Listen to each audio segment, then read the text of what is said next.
Major ডালিম বলছি, অদ্য সকাল হতে খন্দকার মুশতাক আহমদের বলিষ্ঠ নেতৃত্বে সামরিক বাহিনী ক্ষমতা দখল করিয়াছে। শেখ মুজিব ও তার খুনি দুর্নীতিবাজ সরকারকে উৎখাত করা হইয়াছে।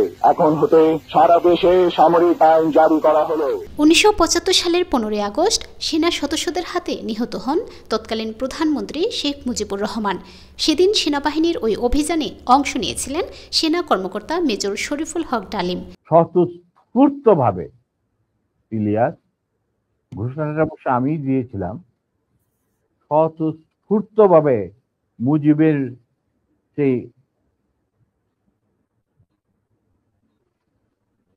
মৃত্যুর খবর জানার পর আর বাকশালের পতনের খবর জানার পর লাখো লাখো লোক, মানে দেশের রাস্তা ঘাট, গঞ্জ, শহর, বন্দর, নগর, গ্রাম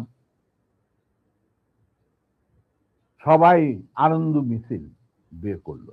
যদিও পরবর্তীতে তিনি লেফটেন্যান্ট কর্নেল হিসেবে পদোন্নতি পান, তবে সবাই তাকে মেজর ডালিম হিসেবেই চেনেন। এই সপ্তাহের শুরুতে প্রবাসী সাংবাদিক ইলিয়াস হোসেনের সঙ্গে একটি লাইভ অনুষ্ঠানে যোগ দেন মেজর ডালিম। এরপর তাকে নিয়ে নতুন করে শুরু হয় জল্পনা কল্পনা। প্রায় 50 বছর পর মেজর ডালিমকে দেখে অবাক হন অনেকেই, কারণ তিনি বেঁচে আছেন সেটিও অনেকে জানতেন না। মেজর ডালিম এখন কোথায় আছেন সেটি স্পষ্ট নয়। তবে সংবাদ মাধ্যম ডেইলি স্টার 2009 সালে কূটনৈতিক ও গোয়েন্দা সূত্রে জানিয়েছিল মেজর ডালিম পাকিস্তানে বসবাস করেন এবং তিনি প্রায়ই লিবিয়া যান।